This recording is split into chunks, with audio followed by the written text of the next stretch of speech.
Hello friends, welcome to G Smart. Friends, KCT 2025 ಅಪ್ಡೇಟ್ಗೆ ಸ್ವಾಗತ. Friends, ಈ ವಿಡಿಯೋದಲ್ಲಿ KCT 2025 ಆನ್ಲೈನ್ ಅಪ್ಲಿಕೇಶನ್ ಫಾರ್ಮು ಯಾವ ರೀತಿ ಸ್ಟೆಪ್ ಬೈ ಸ್ಟೆಪ್ ಅಪ್ಲೈ ಮಾಡಬೇಕು ಲೈವಲ್ಲಿ ನಿಮಗೆ ಹೇಳ್ಕೊಡ್ತೀನಿ ಈ ವಿಡಿಯೋದಲ್ಲಿ. ಫ್ರೆಂಡ್ಸ್, ಈ ವಿಡಿಯೋನ ಕಂಪ್ಲೀಟಾಗಿ ನೋಡಿಬಿಟ್ಟು ಆಮೇಲೆ ನೀವು ಅಪ್ಲೈ ಮಾಡಿ. ಯಾಕಂದರೆ ಈ ವರ್ಷ ಸಾಫ್ಟ್ವೇರ್ ಚೇಂಜ್ ಆಗಿದೆ, AI ಟೂಲ್ ರೆಡಿ ಮಾಡಿದ್ದಾರೆ.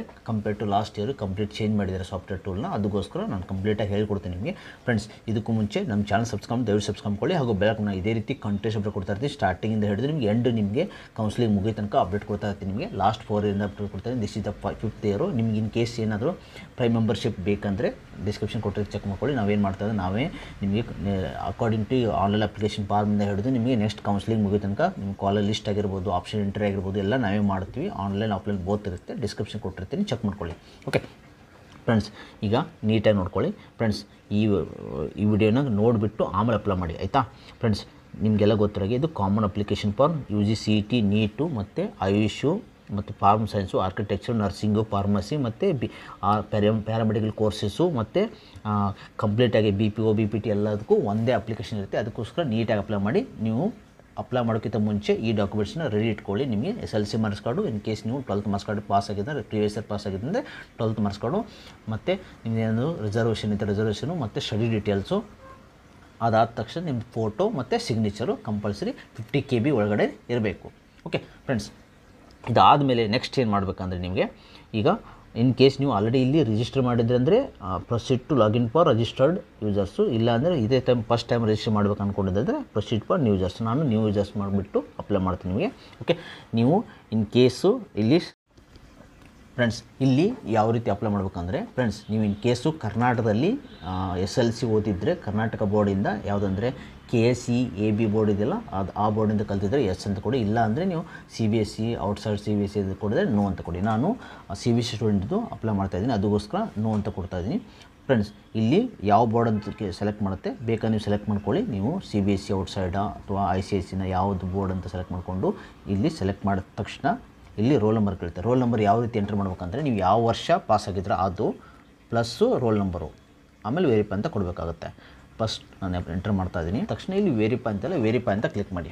ಓಕೆ, ವೆರಿಫೈ ಕ್ಲಿಕ್ ಮಾಡಿದ ತಕ್ಷಣ ನೆಕ್ಸ್ಟ್ ನೀವೇನು ಮಾಡ್ಬೇಕಂದ್ರೆ, ಇಲ್ಲಿ ಕೆಳಗಡೆ ಆ್ಯಸ್ ಪರ್ SLC ಮಾರ್ಕ್ಸ್ ಕಾರ್ಡಲ್ಲಿ ಯಾವ ರೀತಿ ಇರುತ್ತಲ್ಲ ಆ ರೀತಿನೇ ಎಂಟ್ರ್ ಮಾಡ್ತಾ ಹೋಗಿ. ನಿಮ್ಮ ಕ್ಯಾಂಡಿಡೇಟ್ ನೇಮು ಎಕ್ಸಾಕ್ಟ್ ವರಿ ಯಾವುದು ಮಿಸ್ಟೇಕ್ ಮಾಡಬೇಡಿ, ಆಯಿತಾ? ನಾನು ಎಂಟ್ರ್ ಮಾಡ್ತಾನೆ ಈಚ್ ಆ್ಯಂಡ್ ಸ್ಟೆಪ್ಸು. ಓಕೆ, ಅದಾದ ತಕ್ಷಣ date of birth as per ಇದೇ ಫಾರ್ಮೆಟಲ್ಲಿ ಕೊಡಿ. ಎಲ್ಲ ಡೀಟೇಲ್ಸು SLC ಮಾರ್ಕ್ಸ್ ಕಾರ್ಡ್ ತಕ್ಕಂತ ಇರಬೇಕು. Okay, father name, next father name exact SLC marks ಕಾರ್ಡಲ್ಲಿ ಯಾವ ರೀತಿ ಇರುತ್ತಲ್ಲ, ಫುಲ್ ನೇಮ್ ಇದ್ದರೆ ಫುಲ್ ನೇಮು, ಹಾಫ್ ನೇಮ್ ಇದ್ದರೆ ಹಾಫ್ ನೇಮ್, ಯಾವ SLC ಮಾರ್ಕ್ಸ್ ಕಾರ್ಡ್ ಯಾವ ರೀತಿ ಇದ್ದರೆ ಆ ರೀತಿ ಎಂಟ್ರ್ ಮಾಡಿ. ಆಮೇಲೆ mother name,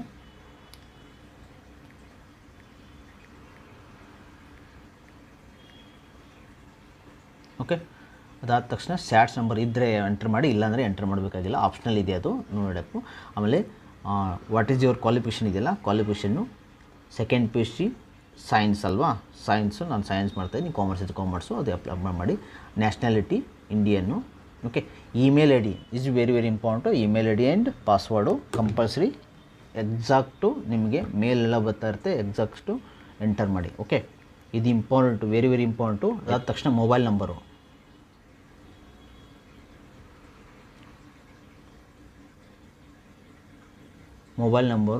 exact mobile number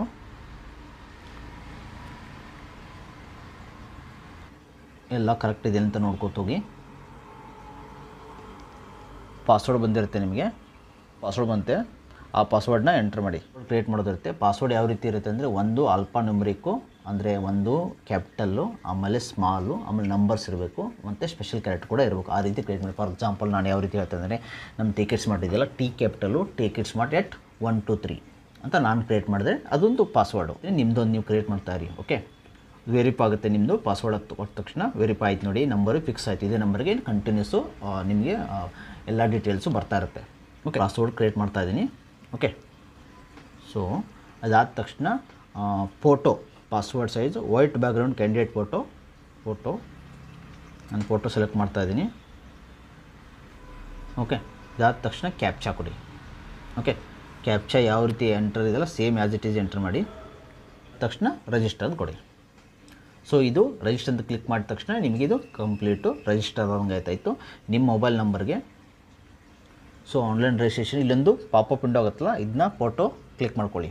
user I D ಬರುತ್ತಲ್ವ, ಒಂದು ಪಾಪಪ್ ವಿಂಡೋ ಟೆಸ್ಟ್ ಆಗುತ್ತೆ. ಸೊ ಇದು ನಿಮ್ಮದು ಯೂಸರ್ ಐ ಡಿ ಪಾಸ್ವರ್ಡು ನೀವೇನು ಕ್ರಿಯೇಟ್ ಮಾಡಿಲ್ಲ ಅದು ಅಂತ ಅರ್ಥ. ಓಕೆ, ಸೊ ಈ ರೀತಿ ಇರುತ್ತೆ ಯೂಸರ್ ಐ ಡಿ ಪಾಸ್ವರ್ಡು. ಇದಾದ ತಕ್ಷಣ ಓಕೆ. ಸೊ ಇದಾದ ತಕ್ಷಣ ನೆಕ್ಸ್ಟ್ ಇನ್ನು ನೀವು ಲಾಗಿನ್ ಆಗಬೇಕಾಗುತ್ತೆ. ಎಲ್ಲಾಗುತ್ತೆ ಅಂದರೆ ಡೈರೆಕ್ಟಾಗಿ ಈ ಪೇಜ್ ಓಪನ್ ಆಗುತ್ತೆ. ಇಲ್ಲಿ ನೀವು ಏನು ರಿಜಿಸ್ಟರ್ ಆಗಿರ್ತೀರ ಲಾಗಿನ್ ರಿಜಿಸ್ಟರ್ ನಂಬರು ಮತ್ತು ಪಾಸ್ವರ್ಡ್ ಇರುತ್ತಲ್ಲ ಅಲ್ಲಿ ಲಾಗಿನ್ ಹಾಕ್ಕೊಂಡು ನೆಕ್ಸ್ಟು ನಿಮಗೇನು ರಿಜಿಸ್ಟ್ರೇಷನ್ ಕಂಪ್ಲೀಟ್ ಆಯ್ತಲ್ಲ ಅವಾಗ ಅದಾದಮೇಲೆ ನಿಮಗೆ ರಿಜಿಸ್ಟ್ರೇಷನ್ನು ಒಂದು ಪಾಪಪ್ ವಿಂಡೋ ಇರುತ್ತೆ. ಆ ಯೂಸರ್ ಐ ಡಿ ಪಾಸ್ವರ್ಡ್ ಕೊಟ್ಟು ಇಲ್ಲಿ ಲಾಗಿನ್ ಆಗಬೇಕಾಗುತ್ತೆ. ಇಲ್ಲಿ ನೋಡಿ ಲಾಗಿನ್ ಐ ಡಿ ಯಾವುದು ನಮ್ಗೆ ಬಂದಿರುತ್ತಲ್ಲ, ನೀವು ಅಲ್ಲಿ ರಿಜಿಸ್ಟರ್ ಆದ ತಕ್ಷಣ ಬಂದಿರುತ್ತಲ್ಲ ಅದನ್ನು ಎಂಟರ್ ಮಾಡಬೇಕಾಗುತ್ತೆ. ನಾನು ಎಂಟರ್ ಮಾಡ್ತಾಯಿದ್ದೀನಿ. ಓಕೆ, ಪಾಸ್ವರ್ಡು ಯಾವುದು ಕ್ರಿಯೇಟ್ ಮಾಡಿರಲ್ಲ ಅದು. ಇನ್ ಕೇಸು ನೀವು ಫಾರ್ವರ್ಡ್ ಪಾಸ್ವರ್ಡು ಆಪ್ಷನ್ ಕೂಡ ಕೊಟ್ಟಿದ್ದಾರೆ, ಇಲ್ಲ ಕೊಟ್ಟಿದ್ದಾರೆ, ಪಾಸ್ವರ್ಡ್ ಕೂಡ ಆಪ್ಷನ್ ಇದೆ. ಇನ್ ಕೇಸ್ ಫಾರ್ವರ್ಡ್ ಪಾಸ್ವರ್ಡ್ ಕೂಡ ಮಾಡ್ಬೋದು ನೀವು. ಓಕೆ, ನಾನು ಲಾಗಿನ್ ಆಗ್ತಾಯಿದ್ದೀನಿ.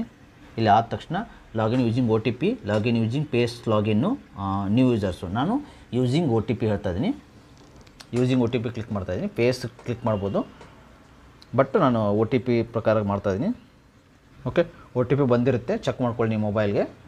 ನೀವು ಎಂಟ್ರ್ ಆದ ತಕ್ಷಣ ನಾನು ಎಂಟ್ರ್ ಮಾಡ್ತಾಯಿದ್ದೀನಿ, ವೇಟ್ ಮಾಡಿ. OTP ಬಂದಿದೆ. ಓಕೆ, ಇದಾದ ತಕ್ಷಣ ನಿಮಗೆ ಅಪ್ಡೇಟ್ ಆಗ್ತಾಯಿದೆ. OTP ಎಂಟ್ರ್ ಆದ ತಕ್ಷಣ ಇವಾಗ ಓಪನ್ ಆಯ್ತು ನೋಡಿ. ಡೈರೆಕ್ಟ್ OTP ಎಂಟ್ರ್ ಆದ ತಕ್ಷಣ ಓಪನ್ ಆಗುತ್ತೆ. ಈ ವಿಂಡೋ ಓಪನ್ ಆಗುತ್ತೆ. ಇಲ್ಲಿ ವೆರಿ ಇಂಪಾರ್ಟೆಂಟು, ಈ ಸ್ಟೆಪ್ಸು ಕರೆಕ್ಟಾಗಿ ನೋಡ್ಕೊಳ್ಳಿ. ಎಲಿಜಿಬಿಲಿಟಿ, ರಿಸರ್ವೇಷನ್, ಸ್ಟಡಿ ಡೀಟೇಲ್ಸು ಎಲ್ಲ ಇರುತ್ತೆ. ಸಿಗ್ನೇಚರ್ ಫೋಟೋ, ಆಮೇಲೆ course detail, payment, application print. ಈ ವಿಂಡೋ ವೆರಿ ಇಂಪಾರ್ಟೆಂಟು, ಕರೆಕ್ಟಾಗಿ ನೋಡ್ಕೊಳ್ಳಿ. ಎಕ್ಸ್ಪ್ಲೇನ್ ಮಾಡ್ತೀನಿ. ಇಷ್ಟು ಆಲ್ರೆಡಿ ನೀವು ರಿಜಿಸ್ಟರ್ ಮಾಡುವಾಗ ಇಷ್ಟು ಬಂದಿದೆ. ನೆಕ್ಸ್ಟ್ ರಿಮೈನಿಂಗ್ ನೀವು ಫಿಲ್ ಮಾಡಬೇಕಾಗತ್ತೆ. ಇಲ್ಲಿ ಯಾವ ಸ್ಟೇಟು, ಓಕೆ, ನಿಮ್ಮದು ಅಡ್ರೆಸ್ ಇದು ಮಾಡಿ. ಔಟ್ಸೈಡ್ ಕರ್ನಾಟಕ ಡಿಸ್ಟಿಕ್ ಯಾವುದಂದರೆ ಕರ್ನಾಟಕ ಸ್ಟೇಟ್ ಆದ ತಕ್ಷಣ ನಿಮಗೆ ಇಲ್ಲಿ ಡಿಸ್ಟಿಕ್ ಯಾವುದಂತ ಬರುತ್ತೆ. ಓಕೆ, ಇದು ಸ್ಟೂಡೆಂಟ್ದು ಧಾರವಾಡ ಡಿಸ್ಟಿಕ್ಕು, ಅದಕ್ಕೋಸ್ಕರ ಧಾರವಾಡ ಅಂತ ಬರ್ತಾಯಿದ್ದೀನಿ. ತಾಲೂಕು ಧಾರವಾಡ ಆದ ತಕ್ಷಣ ತಾಲೂಕು ಬರುತ್ತೆ, ಸಿಟಿ. ಓಕೆ, ಅಡ್ರೆಸ್ ಹಾಕ್ತಾಯಿದ್ದೀನಿ ನಾನು. ನಿಮ್ಮದು ಆಧಾರ್ ಕಾರ್ಡಲ್ಲಿ ಅಡ್ರೆಸ್ ಇಲ್ಲ ಅದನ್ನೇ ಎಂಟರ್ ಮಾಡಿ, ಪರವಾಗಿಲ್ಲ, ನಡೆಯುತ್ತೆ. ಆಧಾರ್ ಕಾರ್ಡಿಂದ ಅಡ್ರೆಸ್ ಆದರೂ okay. 2, 3 qualification PUC second year science.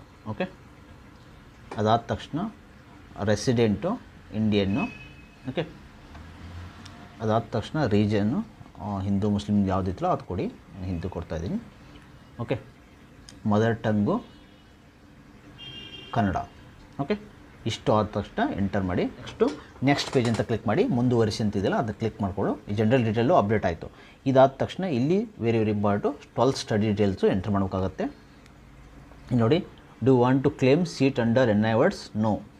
NI word claim ಮಾಡಿದ್ರೆ ಎಸ್ ಕೊಡಿ, ಇಲ್ಲಾಂದ್ರೆ ನೋ ಅಂತ ಕೊಡಿ. Okay, total number of study in Karnataka first to 12 standard. Total 12 ಇದೆ, ನಾನು 12 ಅಂತ ಹೇಳ್ತೀನಿ. ಎಷ್ಟು ನೀವು ಕರ್ನಾಟಕದಲ್ಲಿ ಎಷ್ಟು ವರ್ಷ ಸ್ಟಡಿ ಮಾಡಿದ್ರೆ ಅಂತ ಇಲ್ಲಿ ಎಂಟರ್ ಮಾಡಬೇಕಾಗತ್ತೆ. Okay, qualification of exam board, ಯಾವ ಬೋರ್ಡ್ ಅಂತ. ನಿಮ್ಮ ಸ್ಟೇಟ್ ಬೋರ್ಡು CBSE ಇವರು CBSE ಇದೆ, CBSE. ನೀವು ಸ್ಟೇಟ್ ಬೋರ್ಡು ಸೆಲೆಕ್ಟ್ ಮಾಡಿ. ಓಕೆ, ಬೋರ್ಡು CBSE ಸೆಲೆಕ್ಟ್ ಮಾಡಿದ್ದೀನಿ. ಆಮೇಲೆ 12th ರಿಜಿಸ್ಟರ್ ನಂಬರ್ ಎಂಟರ್ ಮಾಡಿ, ನಿಮ್ಮ 12th. ನೆಕ್ಸ್ಟು ರಿಸರ್ವೇಷನ್ ಎಂಟ್ರೀಸಲ್ಲಿ ಏನಿರುತ್ತೆ ಅಂದರೆ ನಿಮಗೆ ನೋಡಿ, ಅದರ್ ದೆನ್ GM ಯಾವುದಾದ್ರೂ ಕ್ಯಾಟಗರಿ ಇದೆಯಾ ಅಂತ. ನಮ್ಮದು ಯಾವುದಾದ್ರೂ 2A ಇದೆ, ಅದಕ್ಕೋಸ್ಕರ ನಾನು ಎಸ್ ಅಂತ ಕೊಡ್ತಾಯಿದ್ದೀನಿ. ಓಕೆ, ಎಸ್ ಅಂತ ಕೊಟ್ಟ ತಕ್ಷಣ ಇಲ್ಲೊಂದು RD ನಂಬರ್ ಕೇಳುತ್ತೆ, ಆಟೋಮೆಟಿಕ್ ಚೆಕ್ ಮಾಡುತ್ತೆ ಅದು. ನೀವು RD ನಂಬರ್ ಎಂಟರ್ ಮಾಡಿ. RD ನಂಬರು ನಿಮ್ಮ ಇನ್ಕಮ್ ಕಾಸ್ಟಲ್ಲಿ ಮೇಲೆ ಇರುತ್ತೆ, ಅದನ್ನು ನೋಡ್ಕೊಂಡು ಎಂಟರ್ ಮಾಡಿ. ಓಕೆ, ಇನ್ಕಮ್ ಕಾಸ್ಟ್ ಸರ್ಟಿಫಿಕೇಟ್ ಮೇಲೆ ಇರುತ್ತೆ ನೋಡಿ, ಚೆಕ್ ಮಾಡ್ಕೊಳ್ಳಿ. ಇಲ್ಲಿ ಅದಾದ ತಕ್ಷಣ ಎಂಟರ್ ಅಂತ ಕೊಡಿ. Category certificate validated and accepted successful ಅಂತ ಬರುತ್ತೆ. ಇದಾದ ತಕ್ಷಣ ನೀವು category certificate validated and accepted successful ಅಂತ ಬರುತ್ತೆ. ಓಕೆ, ಇಲ್ಲಿ ಕೊಟ್ಟಿದೆ ನೋಡಿ, ಎಲ್ಲ ಡೀಟೇಲ್ ಇರುತ್ತೆ. ನಿಮಗೆ ಎಷ್ಟು ಇನ್ಕಮ್ ಇದೆ, ಯಾವ ಕ್ಯಾಟಗರಿ ಇದೆ ಅಂತ ಎಲ್ಲ ಬರುತ್ತೆ. ಕ್ಯಾಟಗರಿ 2A ಅಂತ ಮ್ಯಾಚ್ಡು, ಅಪ್ಲಿಕೆಂಟ್ ನೇಮ್ ಮ್ಯಾಚ್ಡ್ ಅಂತ ಬರುತ್ತೆ. ಓಕೆ, ಅದಾದ ತಕ್ಷಣ family income less than 8 lakh automatic select ಆಗಿದೆ. ಓಕೆ, ಇನ್ ಕೇಸ್ ನೀವು 371 ಇತ್ತಂದರೆ ಎಸ್ ಅಂತ ಕೊಡಿ, ಇಲ್ಲಾಂದರೆ ನೋ ಅಂತ ಕೊಡಿ. ನಾನು ನೋ ಅಂತ ಕೊಡ್ತಾಯಿದ್ದೀನಿ. ನೆಕ್ಸ್ಟು ನೀವು 1ನೇ ತರಗತಿಯಿಂದ 10ನೇ ತರಗತಿವರೆಗೆ ಕರ್ನಾಟಕ ರೂರಲಲ್ಲಿ ಓದಿದರೆ ಎಸ್ ಅಂತ ಕೊಡಿ, ಇಲ್ಲಾಂದರೆ ನೋ ಅಂತ ಕೊಡಿ. ನಾನು ನೋ ಅಂತ ಕೊಡ್ತಾಯಿದ್ದೀನಿ. ನೋ, ಅವರು ಓದಿಲ್ಲ, ಅದಕ್ಕೋಸ್ಕರ. Do you want to claim religious minority? Yes ಇದ್ದರೆ ಎಸ್ ಕೊಡಿ, ಇಲ್ಲಾಂದ್ರೆ ಕೊಡಿ. ಮೈನಾರಿಟಿ ಇದ್ದರೆ ನಾನು ನೋ ಅಂತ ಕೊಡ್ತಾಯಿದ್ದೀನಿ. ನೆಕ್ಸ್ಟು 1ನೇ ತರಗತಿಯಿಂದ 10ನೇ ತರಗತಿವರೆಗೆ ಕನ್ನಡ ಮಾಧ್ಯಮದಲ್ಲಿ ಓದಿದ್ದೀರಾ? ಎಸ್ ಅನ್ನು ಕೊಡಿ, ಇಲ್ಲಾಂದ್ರೆ ಕೊಡಿ. ನಾನು ಒಂದು ಕೊಡ್ತೀನಿ, ಯಾಕಂದರೆ ಇಂಗ್ಲೀಷ್ ಮೀಡಿಯಮ್ ಇದೆ, ಅದಕ್ಕೋಸ್ಕರ. Okay, next do you want to claim linguistic yes ಇದ್ರೆ ಎಸ್ ಇಲ್ಲ ನೋನು. Okay, next are you son of daughter of Jammu Kashmir ಇದ್ರೆ ಎಸ್ ಇದ್ರೆ ಎಸ್ ಇಲ್ಲ ನೋನು. ಆಮೇಲೆ ಸೆಂಟ್ ಜಾನ್ದು ಇದು ಫಾರ್ ನೀಟ್ ಸ್ಟೂಡೆಂಟ್ ಹೇಳ್ತಾ ಇರೋದು ನಿಮಗೆ. ಓಕೆ, ನೆಕ್ಸ್ಟು ನಿಮ್ಮ ಹತ್ರ ಏನಾದ್ರು ಡಿಫೆನ್ಸು ಸ್ಪೋರ್ಟ್ಸ್ ಕೋಟಾ ಯಾವುದಾದ್ರು ಇದ್ದಂದರೆ ಎಂಟರ್ ಮಾಡಿ. ನೆಕ್ಸ್ಟು ಸೇವ್ ಅಂತ ಕೊಡಿ. ಸೇವ್ ಅಂತ ಕೊಟ್ಟ ತಕ್ಷಣ ಈಗ ರಿಸರ್ವೇಷನ್ದು ಕಂಪ್ಲೀಟ್ ಆಯ್ತು ಅಂತಾರೆ. ಸೊ ರಿಸರ್ವೇಷನ್ ಕ್ಲೇಮು ಸಕ್ಸಸ್ಫುಲಿ ಇಲ್ಲಿ ಲಿಸ್ಟ್ ಬರುತ್ತೆ ನೋಡಿ. ರಿಲಿಜಿಯಸ್ಸು ನಾಟು, ನೆಕ್ಸ್ಟು NIR ಅವಾರ್ಡು, ಸ್ಪೋರ್ಟ್ಸ್ ಒಂದೇ ನಾನು ಕ್ಲೇಮ್ ಮಾಡಿರೋದು, ಮಿಕ್ಕಿದ್ದು ಯಾವುದೂ ಇಲ್ಲ. ನೆಕ್ಸ್ಟ್ ಪೇಜು ನೀವು ಕನ್ನಡ ಮೀಡಿಯಂ ರೂಲ್ ಇದ್ದರೆ ಎಲ್ಲ ಎಂಟ್ರ್ ಮಾಡ್ಕೊಳ್ಳಿ ಆಯಿತಾ. ಯಾಕಂದರೆ ಭಾಳ ಸ್ಟೂಡೆಂಟ್ಸ್ ಕನ್ನಡ ಮೀಡಿಯಂ ಇರ್ತಾರೆ, ರೂಲ್ ಮಾಡಿದ್ರೆ ನೀವು ಎಸ್ ಅಂತ ಕೊಟ್ಕೊಂಡು ಅಪ್ಲೈ ಮಾಡಬೇಕಾಗುತ್ತೆ. ಓಕೆ, ಅದು ಇಲ್ಲಾಂದ್ರೆ ನಂಬರ್ ಕೊಡಬೇಕಾಗುತ್ತೆ ಅದಕ್ಕೋಸ್ಕರ. Okay, next are you have more than one SATS number. SATS number 2 more than 1 ಇದ್ದರೆ ಎಸ್ ಅಂತ ಕೊಡಿ, ಇಲ್ಲ ನೋ ಅಂತ ಕೊಡಿ. ಯೂಶಲಿ ನೋ ಇರುತ್ತೆ. ಓಕೆ, ನೆಕ್ಸ್ಟು ನೀವು ಯಾವ ರೀತಿ ಅಂದರೆ ನೀವು ಸ್ಟಡಿ ಡೀಟೇಲು ಫಸ್ಟ್ ಸ್ಟ್ಯಾಂಡರ್ಡಿಂದ ಹಿಡಿದು ನೀವು ಅಪ್ ಟು ಒಂದು 10th ತನಕ, ಇಲ್ಲಿ ಸೆಕೆಂಡ್ PUC ತನಕ ಎಲ್ಲಿ ಕಲ್ತಿರಿ ಅಂತ ಎಂಟ್ರ್ ಮಾಡಬೇಕಾಗತ್ತೆ. ಇಲ್ಲಿ ನೋಡಿ ಫಸ್ಟ್ ಕ್ಲಾಸು ಎಲ್ಲಿ ಕಲ್ತಿರಿ ಅಂತ, ಯಾವ ವರ್ಷ, ಆಮೇಲೆ ನೆಕ್ಸ್ಟು ಯಾವ ವರ್ಷ ಕಲ್ತಿದ್ದೀರಾ, ಮತ್ತು ಬೋರ್ಡ್ ಯಾವುದು, ನೆಕ್ಸ್ಟು ಡಿಸ್ಟಿಕ್ ಯಾವುದು ಅಂತ ನೀವು ಎಂಟ್ರ್ ಮಾಡ್ತಾ ಹೋಗಬೇಕು. ಪ್ರತಿಯೊಂದ್ರದ್ದು ಅಷ್ಟು ಡೀಟೇಲ್ ಎಂಟ್ರ್ ಮಾಡ್ತೀನಿ ಅಂದ್ಕೊಳ್ಳಿ. Okay, next school name with address ಕೂಡ ಕೇಳಿದ್ದಾರೆ. ಸ್ಕೂಲ್ ನೇಮ್ ವಿತ್ ಅಡ್ರೆಸ್ನು ಎಂಟ್ರ್ ಮಾಡಿ. ನಿಮ್ಮದು 1 to 10 ಎಲ್ಲೆಲ್ಲಿ ಕಲ್ತಿದೆ ಅಂತ ಕಂಪ್ಲೀಟಾಗಿ 12th ತನಕ ಕಂಪ್ಲೀಟಾಗಿ ಎಂಟ್ರ್ ಕೊಟ್ಟು ಸೇವ್ ಮಾಡ್ಕೊಳ್ಳಿ. ಓಕೆ, ಸೊ ಅದಾದ ತಕ್ಷಣ ನೆಕ್ಸ್ಟು ಅಪ್ಲೋಡ್ ಸಿಗ್ನೇಚರ್ ಬರುತ್ತೆ. ನಾನು ಫಸ್ಟ್ ಇದು ಫುಲ್ಲು ಎಂಟ್ರ್ ಮಾಡಿ ಆಯಿತಾ. ನಾನು ಸ್ಟಾರ್ಟ್ ಮಾಡ್ತೀನಿ ಎಂಟ್ರ್ ಮಾಡೋಕ್ಕೆ. ಫ್ರೆಂಡ್ಸ್, ಇದು ಯಾವ ರೀತಿ ಸೆಲೆಕ್ಟ್ ಮಾಡ್ಬೇಕಂದ್ರೆ ಫಸ್ಟು ತರಗತಿ ಸೆಲೆಕ್ಟ್ ಮಾಡ್ಕೊಳ್ಳಿ, ಆಮೇಲೆ ಇಯರು, ಆಮೇಲೆ ಬೋರ್ಡ್ ಸೆಲೆಕ್ಟ್ ಮಾಡ್ಕೊಂಡ ತಕ್ಷಣ ಡಿಸ್ಟಿಕ್ಕು, ಇಲ್ಲಿ ಆಟೋಮೆಟಿಕ್ಕು ಯಾವ ಕಾಲೇಜ್ ಅಂತ ಬರುತ್ತೆ. ಸೊ ಇದನ್ನು ನೋಡ್ಕೊಂಡು ನೀವು ಸೆಲೆಕ್ಟ್ ಮಾಡಬೇಕಾಗತ್ತೆ. ಇದು ಸ್ವಲ್ಪ ಟೈಮ್ ತೊಗೊಳುತ್ತೆ. ಆರಾಮ್ಸೆ ನಿಮ್ದು ಯಾವ ಫಸ್ಟ್ ಸ್ಟ್ಯಾಂಡರ್ಡಿಂದ 12th ಸ್ಟ್ಯಾಂಡರ್ಡ್ ತನಕ ಎಲ್ಲ ಅಪ್ಲೈ ಮಾಡಬೇಕಾಗತ್ತೆ. ಸ್ಟೆಪ್ ಬೈ ಸ್ಟೆಪ್ ನೋಡಿಕೊಂಡು ಆಮೇಲೆ ಸೇವ್ ಡೀಟೇಲ್ ಅಂತ ಕೊಡಿ. ಇದೆಲ್ಲ ಆದಮೇಲೆ ಓಕೆ, ಸೊ ಇದೆಲ್ಲ ಸೇವ್ ಡೀಟೇಲ್ ಆದಮೇಲೆ ನೆಕ್ಸ್ಟ್ ಸ್ಟೆಪ್ಪಿಗೆ ಹೋಗುತ್ತೆ ಅದು. ಓಕೆ, ನಿಮಗೆ NRI ಅವಾರ್ಡ್ದು ನೋ ಬರುತ್ತೆ. ಆಮೇಲೆ ಅಪ್ಲೋಡ್ ಸಿಗ್ನೇಚರ್ದು ಫೋಟೋನ ಸೆಲೆಕ್ಟ್ ಮಾಡಿಕೊಂಡು ಅಪ್ಲೋಡ್ ಮಾಡಬೇಕಾಗತ್ತೆ. 50 KB ಒಳಗಡೆ ಇರಬೇಕು ನಿಮಗೆ ಸಿಗ್ನೇಚರು. ಅದಾದಮೇಲೆ ಕೋರ್ಸ್ ಡೀಟೇಲ್ ನೆಕ್ಸ್ಟ್ ಅಂತ ಬಂದ ತಕ್ಷಣ ಕೋರ್ಸ್ ಡೀಟೇಲ್ ಕೇಳುತ್ತಲ್ಲ, ಇಲ್ಲಿ ಕೇಳುತ್ತೆ ನೋಡಿ. ನಾನು CET ಪರೀಕ್ಷೆಯನ್ನು ತೆಗೆದುಕೊಳ್ಳಲು ಬಯಸುತ್ತೇನೆ. I wish to take CET exam ಅಂದರೆ ಎಸ್ ಅಂತ ಕೊಡಿ. ಓಕೆ, ಎಸ್ ಅಂತ ಕೊಟ್ಟ ತಕ್ಷಣ ನಿಮಗೆ ಇಲ್ಲಿ ಏನಾಗುತ್ತೆ ಅಂದರೆ ಯಾವುದು ಆದ್ಯತೆ, select prepared language question papers, ನಿಮ್ದು ಯಾವ ಲ್ಯಾಂಗ್ವೇಜ್, ಕನ್ನಡ ಅಥವಾ ಇಂಗ್ಲೀಷು. ಓಕೆ, ನೆಕ್ಸ್ಟು ನೀವು ಪರೀಕ್ಷೆ ಬರೆಯಲು select the subject course you wish to write the exam to get the admission. Okay, PCM ಆಗಿರ್ಬೋದು, ನೀವು PCB ಆದರೆ PCB ತೊಗೊಳ್ಳಿ. ಯಾಕಂದರೆ for example physics, chemistry, biology, for nursing ಇದನ್ನು ಬೇಕಾದ್ರೆ ಸೆಲೆಕ್ಟ್ ಮಾಡ್ಕೊಳ್ಳಿ. ಅಂದರೆ ನೀವು ಅಡ್ಮಿಷನ್ ಯಾವ ಥ್ರೂ ತೊಗೋಬೇಕಂದ್ರೆ ಬೇಕಾದ್ರೆ ಎಲ್ಲರೂ ಬರೀಬೋದು. ನೀವು ಫಿಸಿಕ್ಸ್ PCM ನೀವು ಬಯಾಲಜಿನೂ ಬರೋದ್ರೆ ಬಯಾಲಜಿ 4 ಸೆಲೆಕ್ಟ್ ಮಾಡಿ, PCM ಸೆಲೆಕ್ಟ್ ಮಾಡ್ಕೊಳ್ಳಿ ಅಥವಾ PCM ಸೆಲೆಕ್ಟ್ ಮಾಡ್ಕೊಳ್ಳಿ. ಓಕೆ, ನಾನು ಇದು ಸೆಲೆಕ್ಟ್ ಮಾಡ್ತಾಯಿದ್ದೀನಿ. ನಾನು ಫಿಸಿಕ್ಸ್, ಕೆಮಿಸ್ಟ್ರಿ, ಮ್ಯಾಥಮೆಟಿಕ್ಸ್ ಸೆಲೆಕ್ಟ್ ಮಾಡ್ತಾಯಿದ್ದೀನಿ. ಆಮೇಲೆ apply. Okay, saved successfully. Okay, next total application fees amount ತೋರಿಸುತ್ತೆ ಅಲ್ಲಿ 600 rupees. Next exam centre, do want to claim agriculturist quota, yes ಅದು ಎಸ್ಸು, ಇಲ್ಲಾಂದರೆ ನೋ ಅಂತ ಹಾಕಿ. ಓಕೆ, ನೋ ಇವ್ರದ್ದು. ಇದು ಓನ್ಲಿ ಫಾರ್ ಯಾರಂದರೆ applicable BSc, AG, BVSc course. Okay, in case ಅದು ಯಾಕಂದರೆ ಪ್ರಾಕ್ಟಿಕಲ್ ಎಕ್ಸಾಮಿನೇಷನ್ ಬರೀಬೇಕಾಗತ್ತೆ ನೀವು ಅದಕ್ಕೋಸ್ಕರ. Okay, next where do like to write the CST examination, ನೀವು ಯಾವುದು ಡಿಸ್ಟಿಕ್ ಬರ್ತೀರ ಅಂತ ಸೆಲೆಕ್ಟ್ ಮಾಡ್ಕೊಳ್ಳಿ. ನಾನು ಧಾರವಾಡ ಸೆಲೆಕ್ಟ್ ಮಾಡ್ತಾಯಿದ್ದೀನಿ, Dharwad. Okay, first priority. Next second priority ನಾನು ಬೆಳಗಾವಿ ತೋರಿಸ್ತಾ ಇದ್ದೀನಿ. ನೀವು ಯಾವ್ದು ಬೇಕಾದ್ರೆ ನಿಮ್ಮ ಪ್ರಯಾರಿಟಿ, ಯಾಕಂದರೆ ಅಲ್ಲಿ ನಿಮ್ದು ಎಕ್ಸಾಮ್ ಬರೆಯೋದಿರುತ್ತೆ. ಯೂಶ್ವಲಿ ಫಸ್ಟ್ ಏನು ಸೆಲೆಕ್ಟ್ ಮಾಡಿರ್ತಾರೋ ಅದೇ ಇರುತ್ತೆ. ನೀವು ಬೇಕಂದರೆ ನಿಮ್ದು ಇನ್ನೊಂದು ಪ್ರಯಾರಿಟಿ ಕೊಡಿ, ಆದರೆ 2 ಪ್ರಯಾರಿಟಿ ಕಂಪಲ್ಸರಿ ಕೊಡಬೇಕಾಗುತ್ತೆ. ಅದಕ್ಕೋಸ್ಕರ ಮೀಟು. ಓಕೆ, ನೆಕ್ಸ್ಟು ಸೇವ್ ಸಕ್ಸಸ್ಫುಲ್ ಅಂತ ಬರುತ್ತೆ. ಇದಾದಮೇಲೆ ನೆಕ್ಸ್ಟು ಡ್ರಾಫ್ಟ್ ಕಾಪಿ ಇದೆಯಲ್ಲ, ಇದನ್ನು ಡೌನ್ ಮಾಡ್ಕೊಳ್ಳಿ ಆಯಿತಾ. ಈ ಡ್ರಾಫ್ಟ್ ಕಾಪಿ ಡೌನ್ ಮಾಡ್ಕೊಂಡು ಒಂದು ಸತಿ ಚೆಕ್ ಮಾಡ್ಕೊಳ್ಳಿ. ಓಕೆ, ಕಂಪಲ್ಸರಿ ಚೆಕ್ ಮಾಡ್ಕೊಳ್ಳೇಬೇಕಾಗತ್ತೆ. ಇದು ಡೌನ್ಲೋಡ್ ಆಗುತ್ತೆ ನಿಮಗೆ.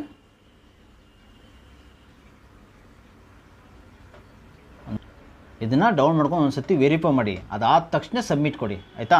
ಕ್ಲಿಕ್ ಹೇಳಿ ಡೌನ್ಲೋಡೋದು ಡ್ರಾಫ್ಟ್ ಕಾಪಿ ಇದೆಯಲ್ಲ, ಇದ್ರ ಮೇಲೆ ಕ್ಲಿಕ್ ಮಾಡಿಕೊಂಡು ಡೌನ್ ಮಾಡ್ಕೊಳ್ಳಿ ಆಯಿತಾ. ಆವಾಗ ನಿಮ್ಗೊಂದು ಎಲ್ಲ ನೀಟಾಗಿ ನಿಮ್ಮದು A to Z ಸ್ಟಾರ್ಟಿಂಗಿಂದ ಹಿಡಿದು ಜನರಲ್ ಡೀಟೇಲ್ಸಿಂದ ಹಿಡಿದು LGBT class, reservation, study details, NIR details, upload signature ಅಷ್ಟು ಕರೆಕ್ಟ್ ಇದೆ ಅಂತ ಒಂದು ಸತಿ ಚೆಕ್ ಮಾಡಿಕೊಂಡು ನೆಕ್ಸ್ಟು ನೀವು ವೆರಿಫೈ ಮಾಡಿಕೊಂಡು ನೆಕ್ಸ್ಟು ಸಬ್ಮಿಟ್ ಕೊಡಿ ಆಯಿತಾ. ಅಲ್ಲಿ ತನಕ ಕೊಡೋಕೆ ಹೋಗಬೇಡಿ. ಓಕೆ. ಪೇಜ್ಗೆ ಹೋದರೆ ನೀವು ನೆಕ್ಸ್ಟ್ ಇನ್ನು ಪೇಮೆಂಟ್ ಡೀಟೇಲ್ ತೋರಿಸ್ತದೆ. 600 ರೂಪೀಸ್ ನೀವು ಪೇಮೆಂಟ್ ಮಾಡಬೇಕಾಗತ್ತೆ. ಇಲ್ಲಿ ಪೇಮೆಂಟ್ ಡೀಟೇಲ್ ಕೇಳ್ತಾ ಇದ್ದಿಲ್ಲ, payment detail 600 rupees pay now ಅಂತ ನೀವು ಯಾವುದಾದ್ರೆ ಇನ್ ಕೇಸ್ ಇಲ್ಲಿ ಕೊಟ್ಟಿದ್ದಾರೆ debit card, credit card, international RuPay pad, U P I rate, ನೀವು ಎಲ್ಲ ತಂದು ಯಾವುದ್ರಂದ್ರೂ ಪೇ ಮಾಡ್ಕೋಬೋದು. ಇದು 600 ರೂಪೀಸ್ ಇದೆ. ಪೇ ನೌ ಅಂತ ಹಾಕಿ ರೆಫರೆನ್ಸ್ ನಂಬರ್ ಕೂಡ ಎಲ್ಲ ಇರುತ್ತೆ. ಡೈರೆಕ್ಟಾಗಿ ನೀವು ಪೇ ನಾವು ಆನ್ಲೈನ್ ಪೇ ಕೂಡ ಪೇ ಮಾಡ್ಬೋದು. ಈ ವಿಂಡೋ ಓಪನ್ ಆಗುತ್ತಲ್ವ, ಇಲ್ಲಿ ಡೈರೆಕ್ಟಾಗಿ ನೀವು ಪೇ ಮಾಡಿಕೊಂಡು ನೆಕ್ಸ್ಟು QR ಕೋಡಿಂದ ಡೈರೆಕ್ಟಾಗಿ ಪೇ ಮಾಡ್ಬೋದು ನೀವು. ಓಕೆ. ಸೊ ಪೇಮೆಂಟ್ ಆದ ತಕ್ಷಣ ಆಟೋಮೆಟಿಕ್ ಏನಾಗುತ್ತೆ ಅಂದರೆ ಅದು ನಿಮಗೆ ಮೇನ್ ಪೇಜ್ಗೆ ಸಕ್ಸಸ್ಫುಲ್ ಅಂತ ಬರುತ್ತೆ. ಇಲ್ಲಿ ಬಂತು ನೋಡಿ, ಟ್ರಾನ್ಸಾಕ್ಷನ್ ಸಕ್ಸಸ್ಫುಲ್ ಅಂತ ಬಂತಲ್ವಾ. ಸೊ ಇಲ್ಲಿ ಬೇಕಂದರೆ ಇನ್ನು ಪ್ರಿಂಟ್ ತೊಗೊಳ್ಳಿ. ಸೊ ಇದು ಪ್ರಿಂಟು, ಅದು ಸೇವ್ ಮಾಡ್ಕೊಳ್ಳಿ. ಯೂಶ್ವಲಿ ನೀವು ಪ್ರಿಂಟ್ ಅಂದರೆ ಏನು, ನೀವು ಜಸ್ಟ್ ಸೇವ್ ಮಾಡ್ಕೊಳ್ಳಿ ಪೇಮೆಂಟ್ದು. ಓಕೆ, ಇದು ನೀವು ಸೇವ್ ಮಾಡ್ಕೊಳ್ಳಿ ಅಷ್ಟೇ. ನಾನು ಸೇವ್ ಮಾಡ್ಕೊತಾ ಇದ್ದೀನಿ. ನಿಮ್ಮ ಲ್ಯಾಪ್ಟಾಪಲ್ಲಿ ನೀವು ಸ್ಕ್ರೀನ್ಶಾಟ್ ಇಟ್ಕೊಳ್ಳಿ ಅಥವಾ ಸೇವ್ ಮಾಡ್ಕೊಳ್ಳಿ ಸಾಕು. ಓಕೆ. ಸೊ ಇದಾದ ತಕ್ಷಣ next click here to print final application. ಇದ್ರ ಮ್ಯಾಲೆ ಕ್ಲಿಕ್ ಮಾಡಿಕೊಂಡ್ರೆ ಫೈನಲ್ ಅಪ್ಲಿಕೇಶನ್ ನಿಮಗೆ ಬರುತ್ತೆ. ಸೊ ಇದು ಇಲ್ಲಿಗೆ ಕಂಪ್ಲೀಟ್ ಆಯಿತು. ಇನ್ನೇನಿಲ್ಲ, ನೀವು ಫೈನಲ್ ವೆರಿಫಿಕೇಷನ್ಸ್ ಏನಿದೆಯಲ್ಲ ಅದನ್ನು ಇಟ್ಕೊಂಡು ನಿಮ್ಮ ಹತ್ರ ಕ್ರಾಸ್ ವೆರಿಫೈ ಮಾಡಿರ್ತೀರ ಆಲ್ರೆಡಿ, ಇನ್ನೇನು ಮಾಡೋಕ್ಕಾಗಲ್ಲ. ಆಲ್ರೆಡಿ ಇಟ್ಕೊಳ್ಳಿ ಕರೆಕ್ಟಾಗಿ. ಒಂದು ಸತಿ ನಿಮ್ಮ ಫ್ಯೂಚರಲ್ಲಿ ಬೇಕಾಗುತ್ತೆ. ಯಾವಾಗಂದರೆ ನಿಮ್ಮ ನೆಕ್ಸ್ಟ್ ಆಪ್ಷನ್ ಎಂಟ್ರಿ ಎಲ್ಲ ಸ್ಟಾರ್ಟ್ ಆಗುತ್ತಲ್ಲ ಕೌನ್ಸಿಲಿಂಗ್, ಅವಾಗ ಬೇಕಾಗುತ್ತೆ. ಸೊ ಇದು ಕಂಪ್ಲೀಟ್ ಸ್ಟಾರ್ಟಿಂಗಿಂದ ಎಂಡು ನಿಮಗೆಲ್ಲ ಅರ್ಥ ಆಗಿದೆ ಅನ್ಕೋತೀನಿ. ಇದೇ ರೀತಿ ಕ್ವಿಕ್ ಅಪ್ಡೇಟ್ಗೆ ನಮ್ಮ ಚಾನಲ್ ಸಬ್ಸ್ಕ್ರೈಬ್ ಮಾಡ್ಕೊಳ್ಳಿ. Thanks for watching guys. Please subscribe, like and share.